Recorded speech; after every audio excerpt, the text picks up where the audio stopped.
Hello, I'm Richard Ridge for Broadway World. We're at Radio City Music Hall, where the 2014 Tony Awards will be broadcast live on Sunday evening, June 8th on CBS. And I caught up with the Woody Allen Susan Stroman musical Bullets Over Broadway during their rehearsal leading up to the big night.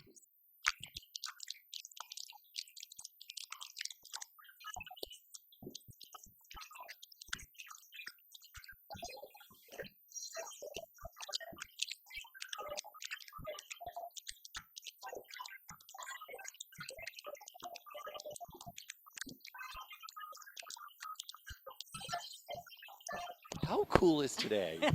Today is very cool. Well, to walk into Radio City, because we haven't been here for a while, and to come in, to walk into this theater, see the word Tony Award emblazoned on the screen. No, I got goosebumps. I really got goosebumps. There's no more beautiful theater than this, and it's right that the Tony Awards are here because it's so grand. Let's talk about the number that's being done this year. We're doing a number from Bullets Over Broadway called Tain't Nobody's Business If I Do. And it's headed by our Tony nominee, Nick Cordero. And he's backed up by about 12 gangsters.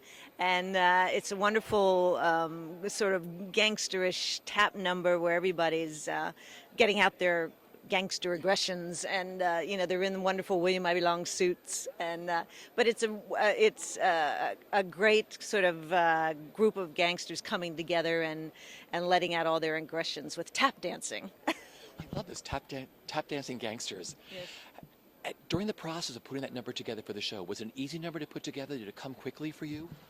Well, that number, I have to say, the song is so good, Tain't Nobody's Business If I Do. It makes you dance. So when I was in pre-production for it, it does pour out of me those, when the music is good and you start dancing, some numbers happen quicker than others, as you know.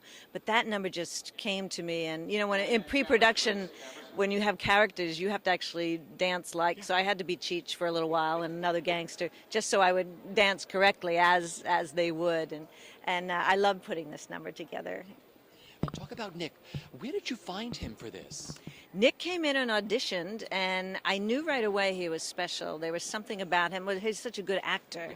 He's the real deal, acting-wise. And Woody right away recognized him as a force.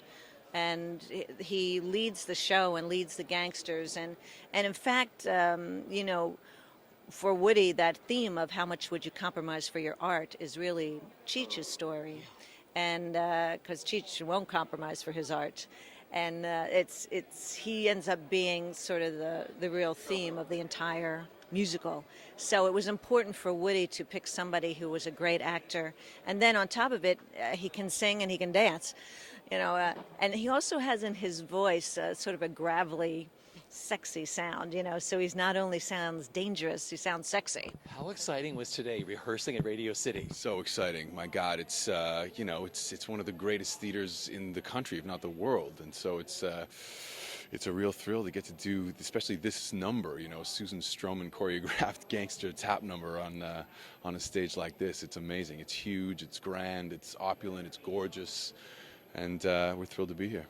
Take me back to the beginning. I asked Susan how you got involved with Bullets. You went to an audition, right? I went to an audition like any other. I auditioned twice for what at that point was a 4-day reading.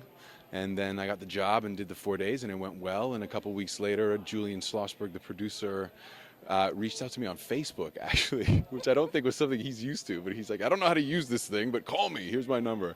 So I called him right away, obviously, and he said, congratulations, you got the job, and it's going to change your life. So how exciting has it been working with Woody Allen, Susan Stroman?